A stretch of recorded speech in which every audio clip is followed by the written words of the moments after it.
दोस्तों, वास्तुशास्त्र में घर के अंदर सकारात्मकता बनाए रखने के लिए और सुख समृद्धि लाने के लिए कई महत्वपूर्ण उपाय बताए गए हैं। साथ ही कुछ ऐसे कार्यों का वर्णन किया गया है जिन्हें अनुचित माना गया है। आधुनिक जीवन शैली में हमारे जीवन में कई तरह के बदलाव हुए हैं। इसी कारण लोग अपनी संस्कृति को भूलकर कई प्रकार की गलत आदतों को अपना रहे हैं, जिसका असर उनके जीवन पर पड़ रहा है।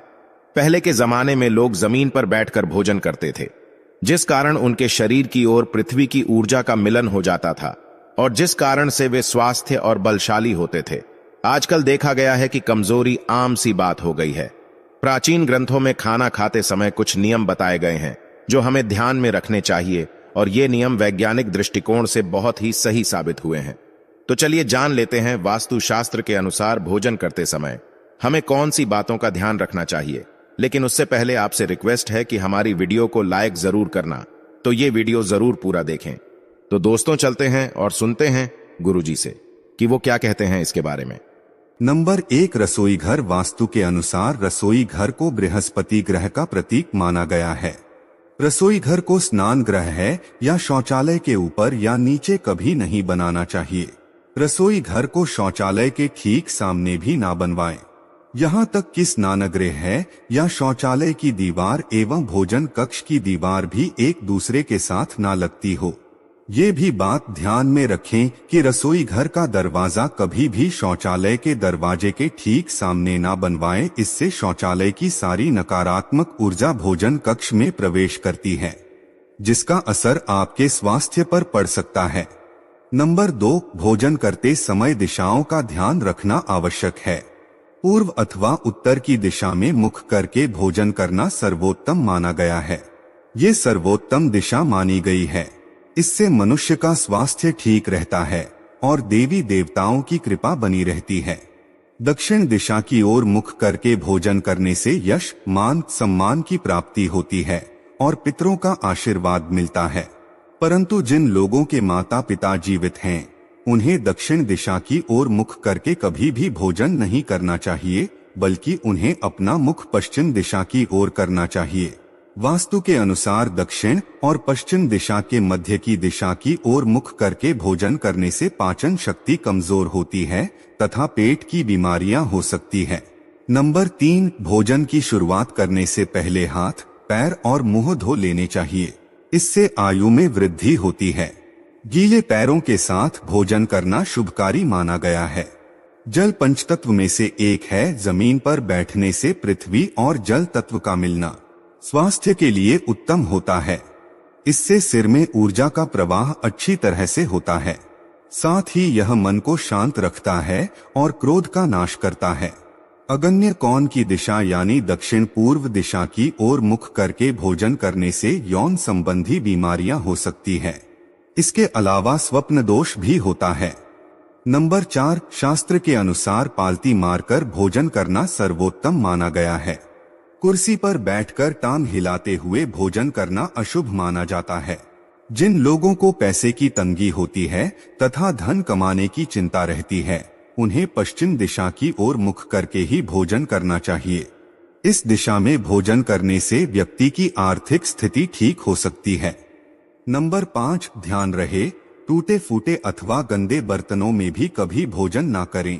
ऐसा करना दुर्भाग्य को आमंत्रण देने के बराबर है। अगर रसोई घर में टूटे फूटे बर्तन हो तो उसे तुरंत बदल दें। साथ ही भगवान को प्रसाद चढ़ाने के लिए तांबा, पीतल अथवा चांदी के बर्तनों का ही उपयोग करें। नंबर 6, भोजन कभी भी अपने बेड पर बैठकर ना खाएं। इससे अन्न का अपमान होता है। राहु अप्रसन्न होते हैं। बिस्तर रुई से बना हुआ होता है। रुई हमारे शरीर की ऊर्जा को निकलने नहीं देती है। खाना खाते समय हमारे लिवर की गर्मी निकलती है। बिस्तर पर बैठने से ये गर्मी शरीर में ही रुक जाती है, जमीन तक नहीं पहुंच पाती। इससे हमारा पाचन तंत्र और भी खराब हो जाता है। जमीन पर बैठकर भोजन करने से हमारे शरीर का तापमान सही रहता है। नंबर 7, भोजन खाने के बाद कुछ लोग थाली में ही अपने हाथ धोते हैं। इससे मां अन्नपूर्णा का अपमान होता है। साथ ही इससे चंद्र और शुक्र भी अप्रसन्न हो जाते हैं और घर से बरकत चली जाती है। इसीलिए भोजन करने के बाद अपनी थाली में भूल से भी हाथ ना धोएं। थाली में जूठन छोड़ना अन्न का अपमान होता है। इससे मां अन्नपूर्णा का श्राप लगता है। नंबर 8, सुबह सुबह रसोई घर में नहाकर ही प्रवेश करें और यदि संभव नहीं है तो अच्छी तरह से हाथ, पैर और मुंह धोकर ही रसोई घर में प्रवेश करना चाहिए। गैस जलाने से पहले मां अन्नपूर्णा का स्मरण करें और चूल्हे को नमस्कार करके ही भोजन बनाने की शुरुआत करें। नंबर 9, आपके रसोई घर में नमक, हल्दी और चावल ये तीनों वस्तुएं कभी खत्म नहीं होनी चाहिए। इन तीनों वस्तुओं का शास्त्रीय और आध्यात्मिक दृष्टि से अत्यंत महत्व होता है। इन 3 वस्तुओं में से एक भी वस्तु यदि हमारे रसोई घर में समाप्त हो जाती है तो इसे अशुभ माना गया है। नंबर 10, रसोई घर में पीने के पानी का घड़ा उत्तर पूर्व दिशा में रखना चाहिए और ये भी ध्यान देना चाहिए कि पानी का घड़ा हमेशा भरा हुआ होना चाहिए। खाली घड़ा रखने से घर में धन संपत्ति की कमी होती है और भरा हुआ घड़ा सुख समृद्धि की निशानी है। शाम के समय भगवान के पास दिया जलाने के बाद हमें पानी के घड़े के पास भी दिया अवश्य जलाना चाहिए। इससे घर में सुख समृद्धि आती है। खाना बनाते समय पहली रोटी गोमाता की और आखिरी रोटी कुत्ते के लिए जरूर निकाल कर रखें और प्रतिदिन उन्हें खिलाएं। ऐसा करने से आपके रसोई घर में यदि कोई वास्तु दोष है तो वे भी दूर हो जाता है और मां अन्नपूर्णा भी आप पर प्रसन्न हो जाती है। रसोई घर में मां अन्नपूर्णा का वास होता है, इसीलिए रसोई घर में कभी भी चप्पल जूते पहनकर ना जाएं। नहीं तो मां अन्नपूर्णा का अपमान हो जाता है और वे हमसे नाराज होती है। रसोई घर में सिंह का या नल का पाइप खराब हो और उसमें से पानी टपकता हो या बेवजह पानी बर्बाद होता रहता है तो इसका भी बहुत ही बुरा प्रभाव पड़ता है। इससे धन का खर्चा बढ़ता है। आइए अब जानते हैं कि सुबह उठने के बाद हमें घर की कौन सी चीजों का दर्शन नहीं करना चाहिए। पहली बात, रसोई घर में प्रवेश करते ही सबसे पहले यदि हमें कोई जीव जंतु जैसे छिपके लिए कॉकरोच इत्यादि मरा हुआ दिखाई देता है तो ये बहुत ही अशुभ होता है।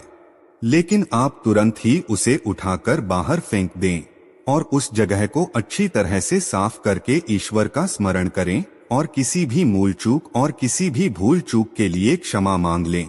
दूसरी बात, रसोई घर में प्रवेश करते ही यदि हमारा ध्यान सबसे पहले चाकू, छुरी, कैंची या किसी भी नुकीली वस्तु पर पड़ता है तो इसका नकारात्मक प्रभाव हमारे जीवन पर पड़ता है। ये सभी वस्तुएं काटने और बांटने का काम करती है। इसीलिए ऐसे में आप पूरे दिन सावधान रहें और किसी भी लड़ाई झगड़े या वाद विवाद में पड़कर रिश्तों में दरार न आने दें। तो दोस्तों, ये थी वो चीजें जिनका सुबह उठते ही हमें दर्शन नहीं करना चाहिए। तो दोस्तों, आज की वीडियो में बस इतना ही। मिलते हैं अगले वीडियो में, लेकिन उससे पहले अगर आपको वीडियो में दी गई जानकारी अच्छी लगी हो तो वीडियो को लाइक जरूर करना और साथ ही हमारे चैनल को सब्सक्राइब करना बिल्कुल मत भूलना। मिलते हैं। और हाँ, इस वीडियो से कोई भी सवाल है तो आप कमेंट बॉक्स में जरूर लिखें और आपके पास कोई भी सवाल नहीं तो यस लिखें, क्योंकि यस लिखने से वीडियो बनाने का मोटिवेशन मिलता है। धन्यवाद।